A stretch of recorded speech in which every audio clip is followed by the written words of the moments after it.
A ghost does whatever it takes to ensure it is never forgotten. And then we travel to the Ukraine to meet a man who was woken in the middle of the night when a tiny bald-headed man and 4 hot alien babes enter his bedroom. I guess you could say he had a close encounter of the turned on kind. Today on Dead Rabbit Radio.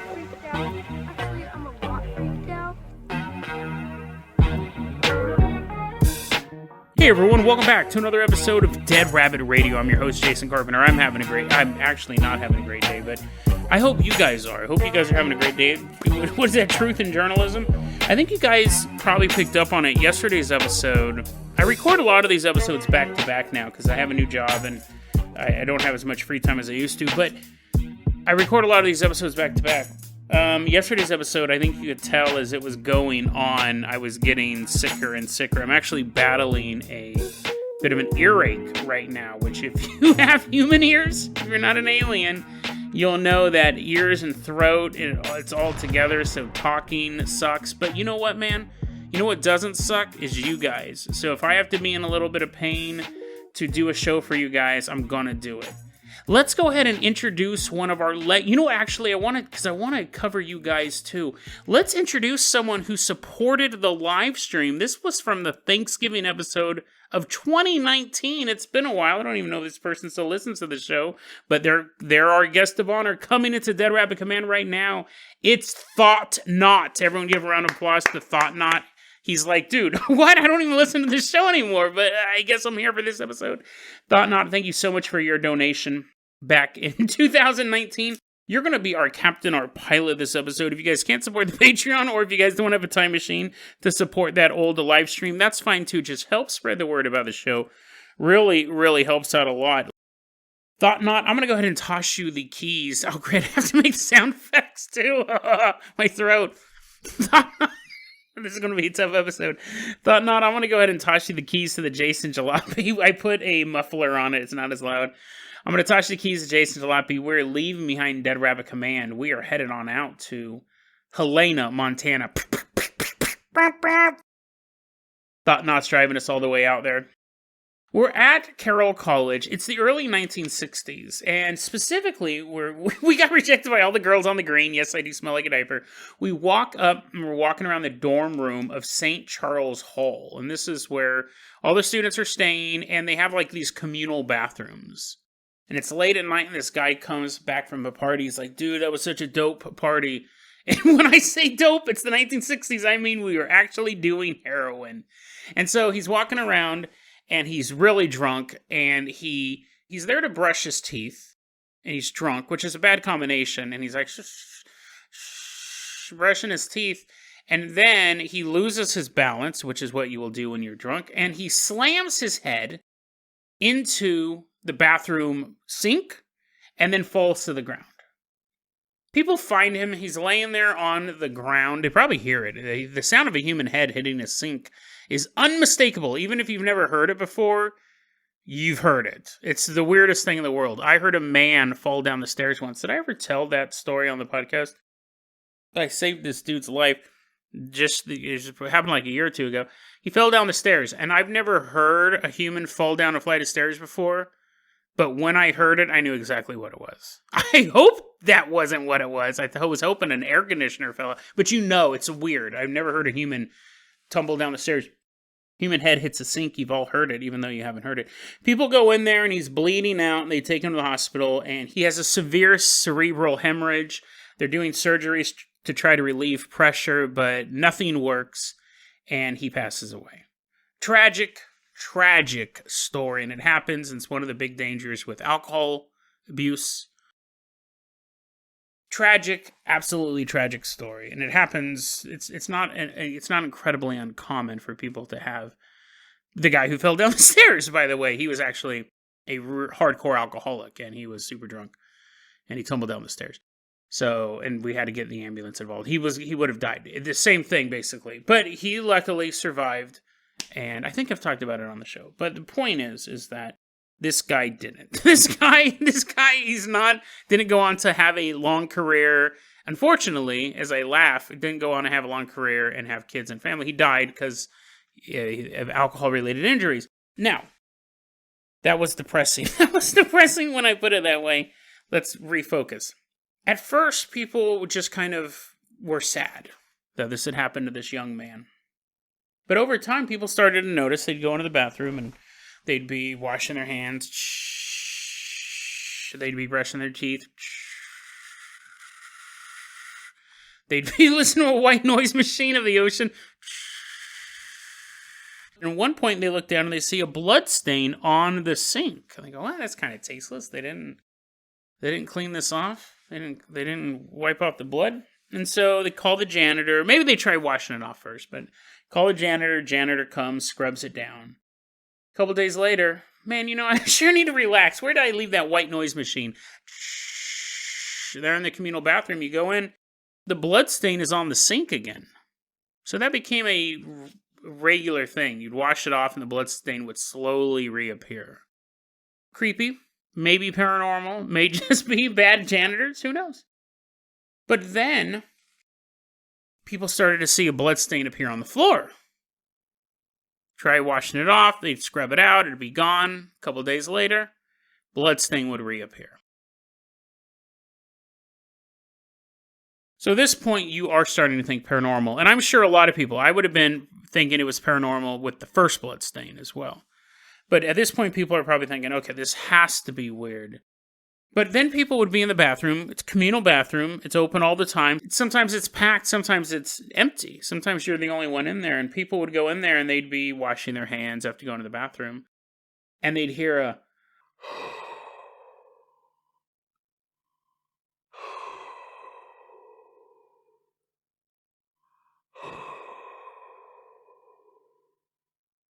the sound of heavy breathing from somewhere in the bathroom. A couple times, students were doing their business and then turned on the faucet and blood came up. Okay, so this is where I was reading this and I thought, those first three things I could totally see happening. Those would basically be, as far as a paranormal researcher goes, I lived in a house that had a blood stain or a stain. My parents would never say it was a blood stain. We knew that the previous tenants moved away and there was a huge stain in the living room. It was about the size, I don't know, it was probably like 2 feet by a foot. And we cleaned it over and over again, and it was a reddish-brown stain. We all knew what blood looked like, but they would never confirm that it was a blood stain or the previous tenants were murdered, or one of them was murdered, and the other one was hiding in the attic. But yeah, I've had that experience. The stain would wash out, and it would be normal. You would look at the carpet, it would be totally fine, and over the course of about a month, the stain would reappear. Eventually, we washed it 2 or 3 times, and they would just put a throw rug over it. That would be a very low-level haunting. Definitely concerning, real paranormal activity type stuff, but that's to be expected in a haunted place. Unusual sounds, stains, those are both pretty normal. Blood coming out of the faucet is creepypasta level. You turn on the faucet and blood shooting out of it. Now see, at that point, this is what I would do as a paranormal researcher. Is again it's randomized, so it's not like you could prove this, but it's not like there's a chance that you're actually going to be there. But that the reason why that doesn't work as part of the legend is, think about it, a blood stain on the sink is a stain. Blood stain on the, you're probably getting where I'm going with this. Blood stain on the floor is a stain. You could probably record the heavy breathing, but if it didn't pick up on the recording, you would figure, well, that's because it's spiritual technology. Blood coming out of a sink could be saved in a vial, could be tested, right? You could take it to the laboratory out of college. And I'm not saying they had the best DNA analysts, and you don't even have to tell DNA. You could take the blood. There's so much blood coming out of this thing, you could take it, and you could run a test on it. Is it human blood? Is it deer blood? Is it Balberith's blood, the archdemon of hell? So I think one of two things. Either the pipes are rusty, which is the most likely thing. Because although I believe in ghosts, and I've encountered ghosts, and I've seen demons, stuff like that, you still have to be skeptical about certain things. You can't believe in everything. So with this particular thing, I like breaking the story down like this. The blood in the sink, I think, was probably either made up, rusty water, or it could have been real. But why wouldn't you have saved some of it? It'd be splashing everywhere. There'd be more blood stained on the sink. Even if it was phantasmal blood in the sense that it was some sort of illusion, you think you would at least cup your hands full of it and start running down the hallway and go, look everyone, it's that dude's blood. And then they look and it's just water. But we don't have anything of that. We just have the blood. You know what I mean? Like, that is too much evidence. And I think really any paranormal researcher worth their salt would be hesitant to put any stake in that. But just reporting it, there was blood in the water, blood coming out of the sink. And then here we go back to something that I actually believe is possible, and it's the most fantastical if you think about it. Blood coming out of the sink would be gross if it was real, but there was a student, and depending on the article, some people say this happened to multiple students. Some articles said this only happened to one. This is a very well-documented haunting. The college actually does ghost tours in this area now, but a student, at least one night, was all by themselves in the bathroom. They're standing there all by themselves, they're washing their hands, and they look up in the mirror, and standing behind them, this is the most terrifying thing, right? You guys knew where this was coming, right? We're in a bathroom. Standing behind them is the young kid who died, and he has this huge wound in his head. His skull is cracked open, and he's covered in blood. Now that would ruin anyone's day. The school, after this event, either one person or, again, depending on the story, some people say multiple people saw this, the school goes, you know what, we're done with this. One, the cleaning bills are super high. We have to have our janitors check this place out all the time, too. They found out about our horrible rust problem in the pipes and how it's slowly poisoning them. They said, we're done. After this ghost showed up, they boarded up the bathroom. You can't use it now. But they do ghost tours. In October, you can go and walk around this with a tour guide, and they go in there. We always talk about this. Urban legends and cryptids, a lot of those are cautionary tales. Don't swim in the river because you might die. But people won't listen to that. So you tell them don't swim in the river because a ghost might get you, and that sticks in your head longer. By the college saying, hey, there was this ghost who got too drunk and he fell over and banged his head, that's a cautionary tale about getting too drunk and goofing off in a bathroom. So it wouldn't make sense that the college would kind of prop that story up. But yeah, I just love the idea of urban legends and why they exist and stuff like that. Let's go ahead and leave behind Carroll College. I'm going to toss you the keys to the Carpenter copter. We are headed on out to the Ukraine. But while we're headed out there, super quick, take a minute or two, a Dead Rabbit recommends for you. It's not a movie, which I normally recommend. It is a short story, would be the best way to describe it. It'll probably take you maybe 10, 15 minutes to read. You'll be thinking about it for weeks, months, really. I read this thing a couple of years ago, maybe 2 or 3 years ago, and I think about it so often. It's such a really cool piece of literature. There's a website called SCP, Secure, Contain, Protect. I think those are what it stands for. And it's basically a collaborative work of fiction. Most of you guys are probably familiar with it, where it's all of these objects and all of these creatures and people that are locked up in this facility, and then each page is their background. So there's a lot of SCPs, like there's this monster that if you look at it, it doesn't get you, but if you turn away, it comes after you. There's SCP video games, and the universe has really expanded over and over again. And then they had like a breakaway one called RPC or RCP or something like that, which I believe is still around. I used to read them. It's really cool. You can just go on a random one, and they're pretty short. So if you get a bum one, you're just like, whatever, that was only a waste of a couple minutes of my time. There's one that's always been stuck in my head. It's probably the one you guys are thinking about, too, honestly. It's just a great work of fiction. It's SCP-1733. I put it in the show notes. It's the story of a DVR recording of a basketball game. And it's locked up right now. This DVR machine is locked up deep in this underground facility, along with all these monsters and world-ending events and never-ending staircases. And portals, all this stuff. There's this DVR that's assigned its own room in this giant facility. It's a DVR recording of a basketball game, and every time you watch it, it changes. Little changes at first, right? The score is different. Maybe a ref makes a different call. But it changes. And what you do is you can read this article and it gives you a brief outline of it, and then you get to the bottom of it because it's easy to miss. It'll have a little link that says partial timeline document 001, and you click on that and it shows. It's really cool. It's really, really cool. It's because it's written supposed to be real. It's supposed to be these scientists are testing it. They start saying like play 007, like the 7th time they've played it, the 15th time they've played it, the 100th time they've played it. And it shows that the people in the DVR recording start to realize that their day is getting reset every time someone hits play. It's really, really cool fiction, and I can't think of anything else like it. It's really good. I mean, it's really stuck with me for years. I've gone back and read it multiple times. It's just very well written, very creepy story. SCP-1733, if you're looking for something cool, I mean, literally like a 10-minute read. Check it out. And if you've read it before, read it again. It is as good as the first time you've read it. Dead Rabbit recommends SCP-1733.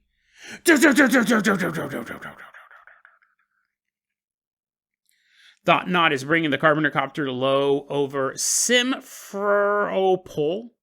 That's in Crimea, in the Ukraine. It's April 1982. And there's a man living at home. His name is Yuri Velasovich Zebroy. He's an electrician by trade. And he lives with his wife. Everything's going, okay.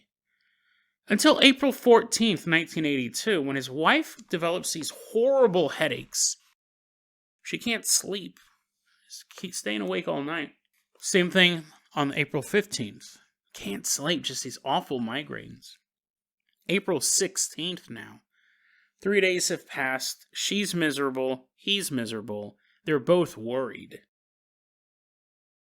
April 17th, 8 p.m. Oh.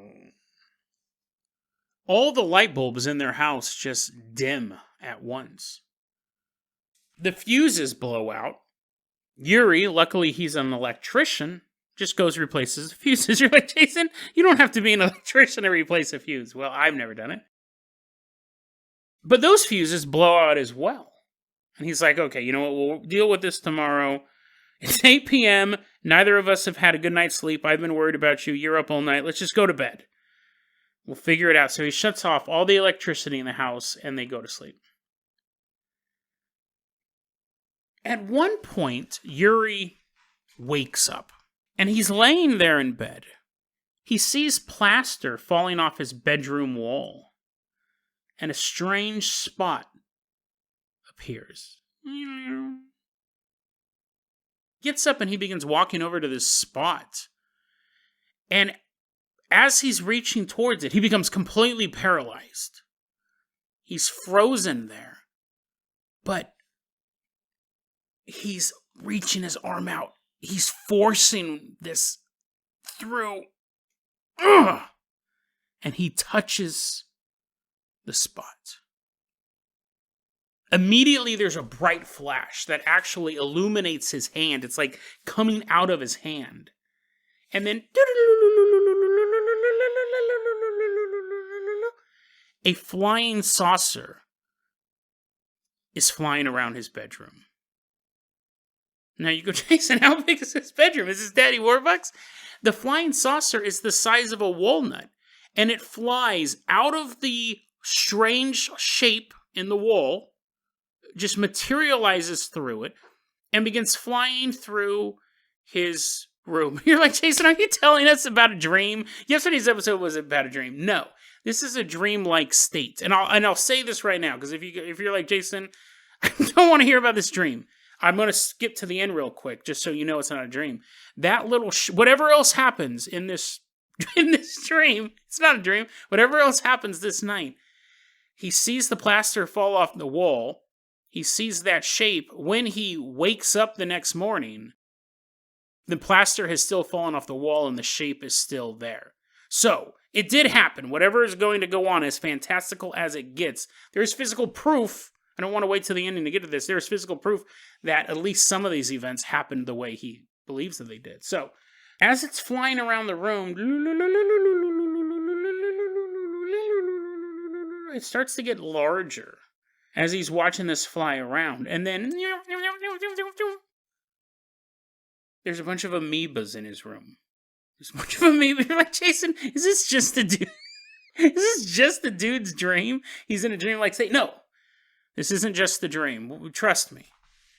Trust in the amoebas. The amoebas, they're kind of like floating there. Now, they're not the size of amoebas because you can't see them. You couldn't see. You're surrounded by amoebas right now. I don't want to scare you, but there's a bloody amoeba with a head wound standing behind you in the mirror. There's amoebas everywhere. But these are like medium-sized amoebas. You're like, Jason, they're still super small. They're like, imagine they're amoebas the size of, say, like, I don't know, a dog, like a 3-foot tall amoeba going, they're standing on the ground and they're just kind of like moving around. And then they start to surround him. And he's paralyzed. And as they're moving towards him, this is dope. This made me immediately like this guy, Yuri. I'd love to buy this guy a beer. As these alien life forms are coming towards him, he kicks one. He already saw their technology. They already were able to paralyze him and shoot electricity through his hand. When he sees this amoeba coming towards him, he kicks it across the room. And at that point, there's 5 people standing in the room. The amoebas are no longer there. Now it's just 5 people standing in his room. His wife's fast asleep, by the way. And you could say it's probably because this is the first good night's sleep she's had in the past 4 days. It's also the aliens, most likely the aliens doing that's keeping her asleep. Or Jason, or he's just dreaming. He's just dreaming. You're telling us about another dream. Hold on. Save all your dream-related questions to the end. There's 5 people standing in the room. There's this short, bald-headed dude. And Yuri can easily tell this guy's the leader, just from his presence. And then there's these 4 banging, super hot alien babes standing behind him. Now, the bald-headed dude is wearing like a business suit. And the 4 alien babes, it doesn't say what they're wearing, but I imagine something tasteful, yet a little slutty. Something that is built for interstellar travel, and something pleasing on the male human eye. So, imagine what you want. I just imagine them looking super hot. So, there are these 4 banging hot space babes behind this little dude, this little pimp, this little business suit, and they start the telepathic communication. And Yuri's like, let me guess. So first, I'm sorry for kicking the amoeba. Bald-headed guy goes, that was my cousin. No, he goes, let me guess you guys are from space. And the alien goes, yeah, good. Yeah, we were from space. You got it. And then the alien guy goes, listen, we're here for a very specific purpose. See these beautiful space babes behind me? They are going to be the mothers of your children. We are here to create alien-human hybrids. Now, Yuri's, I'm going to assume, a happily married man, right? I think maybe things aren't perfect. You married, I'm assuming things are good because if I was married and my wife had migraines for 3 days, I'd bounce, right? I'd be like, I'm out of here. But no, he's stuck around. That's a good guy. Yuri is now, though, his wife's asleep in bed, right behind him. And he's looking at these 4 banging space chicks. And he's thinking, which one am I going to have sex with first? He's totally down with this plan. Marital bliss be damned. He's ready to make love on the interstellar highway.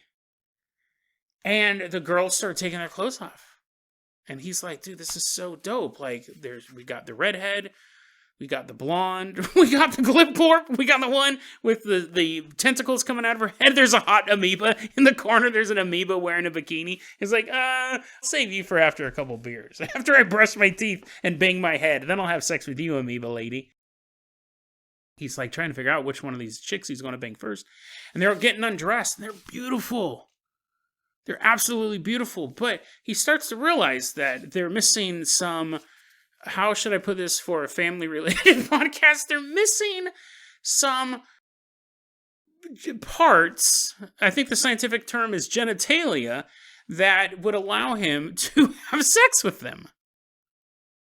And that is when the bald-headed man in the business suit pulls out a hypodermic needle and tells Yuri to take off his clothes. At this point, I'd be like, listen, man, I really thought about it. I really love my wife. You know, I've been here for the past couple of days. She's had these migraines. It's kind of driving me nuts. I've decided not to have sex with...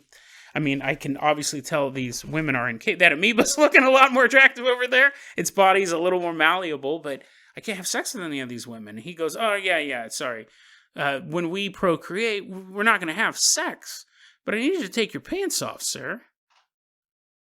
Now, for some reason, Yuri does. It may be the fact that they have alien powers. Maybe the fact that it has been a while since he's had sex, you know, any port in a storm. The bald-headed man sticks... It doesn't say where. Doesn't say where, so use your imagination. I like to imagine the testicles, but you might imagine the urethra. You're like, damn it, Jason, you just did an episode like 2 weeks ago that's your most infamous episode ever. He takes the needle and he sticks it into Yuri's genitals, is what it says, and begins to remove semen. So I'd say the testicles probably... I mean, it's super... It's super painful either way. But you could either stick it anywhere, but whatever. Use or don't use your imagination. The point is that he thought he was going to be banging these hot chicks. He gets this needle stuck in him, and he siphons out a bunch of semen.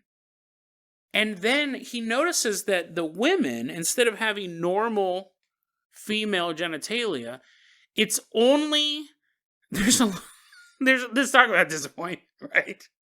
There's only a hole big enough for a hypodermic needle. And the bald-headed dude sticks it in there and injects them full of semen. One at a time, by the way.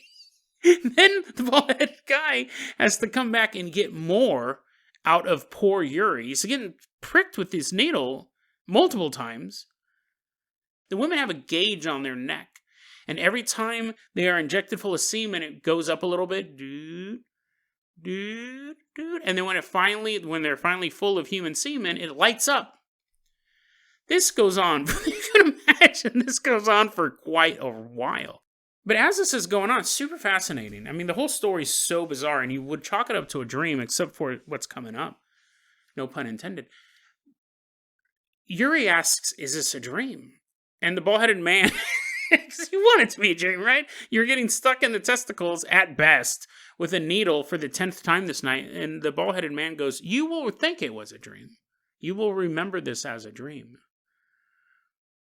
And as Yuri's watching this happen, but he feels so fascinating. This is what I love about researching this stuff.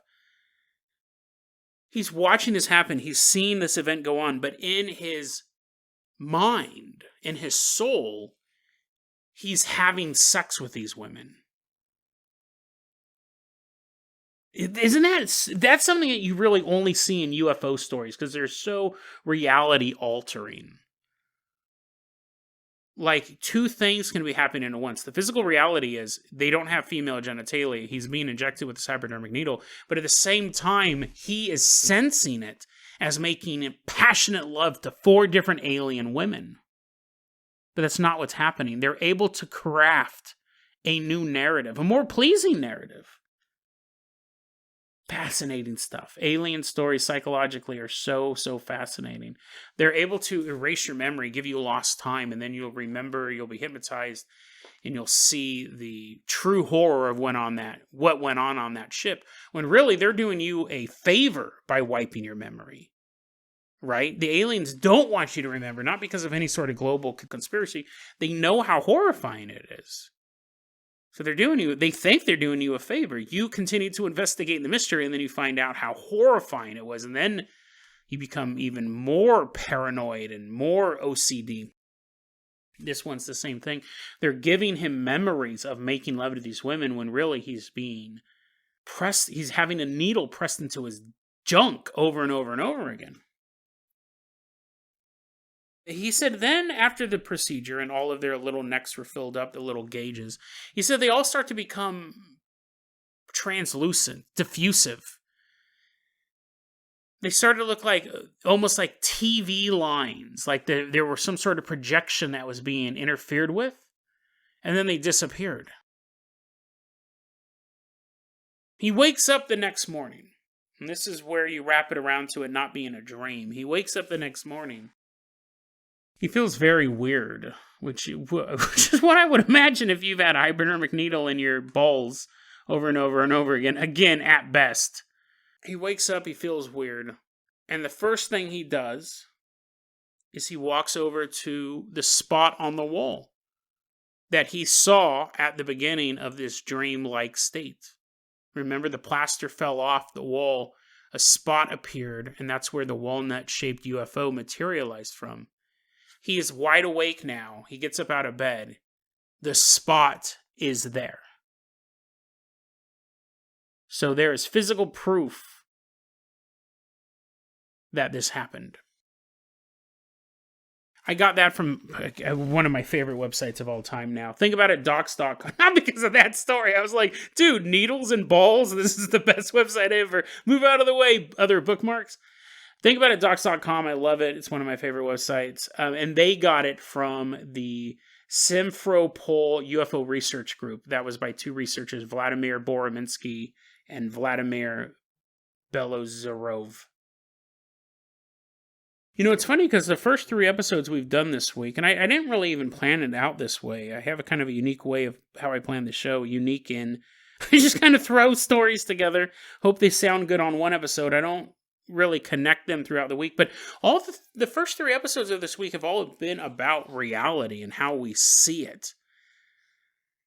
And I didn't really plan it out that way, but I think it's interesting to look on that. The first one was, can we trust our memories? The second one was, can we trust reality to be consistent in the future? If other people are changing things, what reality is, would we even know it? This one is an interesting culmination of that, because we have someone's mind being altered in front of us, where new memories are being created, reality is being shifted, and the witness is realizing what is going on.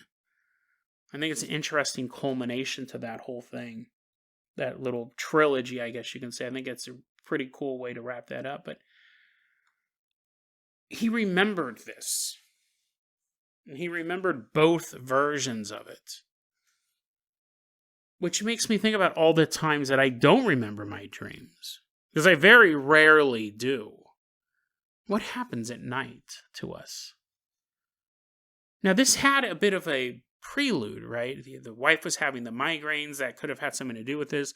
The bulbs burning out. You had these events leading up to it that prepared them for something odd to happen. So it was almost like his brain was already in a heightened state of anxiety. So when this event came, and I think kind of the idea is that the aliens were causing these other events. It didn't seem like it was out of just random coincidence that all these things happened, but he was already in a heightened sense, a heightened reality. He was worried about his electricity, he was worried about his wife, and then this happens and he remembers it. And just for an example, the previous story we told this episode, we had those events leading up to the ghost in the mirror. If it just started off with the ghost in the mirror, it would be a different story. It wouldn't be these weeks and months where people are getting more and more paranoid about this bathroom. It's building up the tension. But real life, or I shouldn't say real life, because these stories are, I think this second story has a lot of truth to it. Again, you could totally be making it up, and the ghost story probably has elements of truth as well. So I don't mean real life. I mean normal life. We don't have that. So how often do we have dreams that we forget about that are like this? That are us being abducted, us being experimented on, and us never knowing. I'm not someone who, I believe in aliens, but I have mixed feelings about aliens on Earth. It's so funny because I do believe stories like this, but I start to think, where did they come from? Are they multidimensional? Blah, blah, blah, blah. I don't argue that these stories aren't real. I just don't know if they're coming from Alpha Centauri or if they're coming from wherever. Space, I don't know if they're more interdimensional. So that's my quibble. Not that aliens don't exist, but I'm not somebody who's primed mentally that when I wake up and I have a weird mark on my arm, because I do a lot, I wake up and I'll have weird markings on my arm, I always go, I must have scratched myself in my sleep.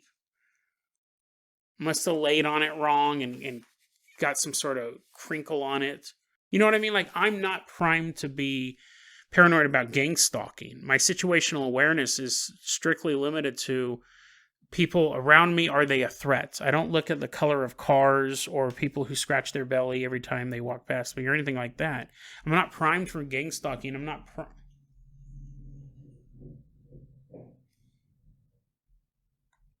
like that. That's a perfect example. I'm going to leave that in. Whenever the streets are always quiet, but when I start recording podcasts, loud vehicles come driving down the road. And if I was primed for gang stalking, I've noticed that, but I just think it's people being jerks.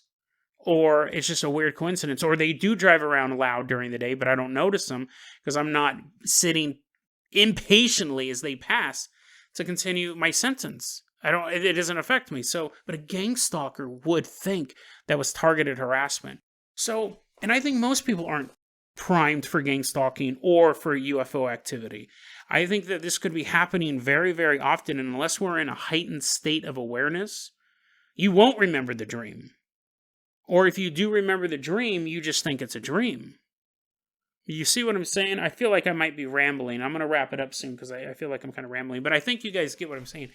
The reason why Yuri remembered this and shared this with the UFO researchers was because of all the events preceding it. He was already hyper aware. He was already stressed out.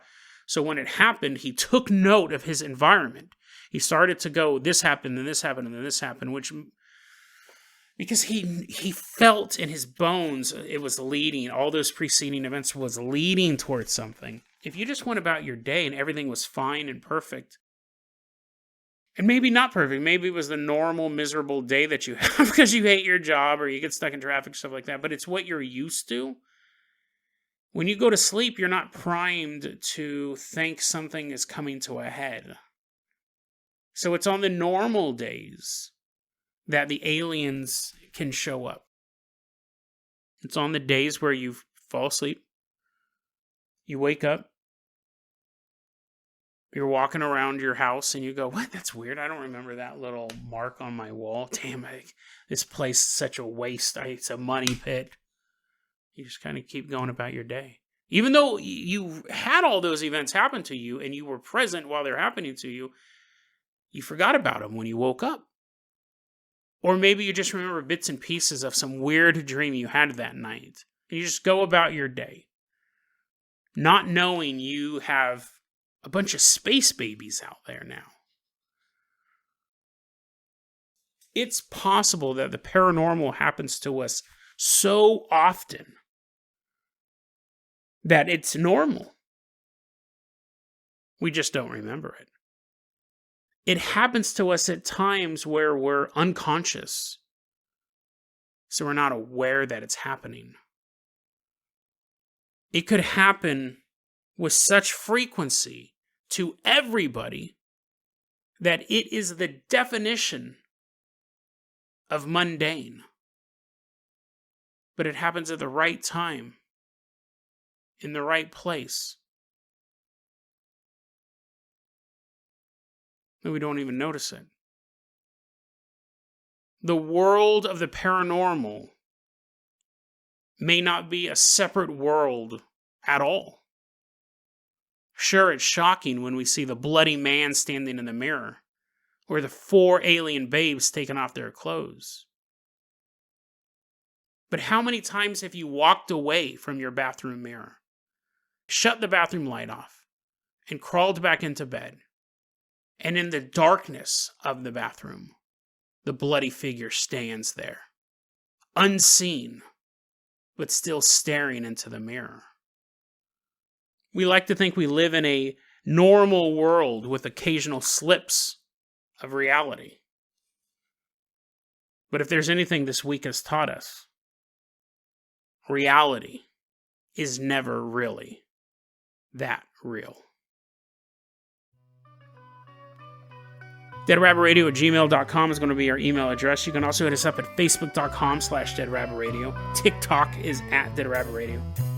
Dead Rabbit Radio is the daily paranormal conspiracy and true crime podcast. You don't have to listen to it every day. I'm glad you listened to it today. Have a great one, guys.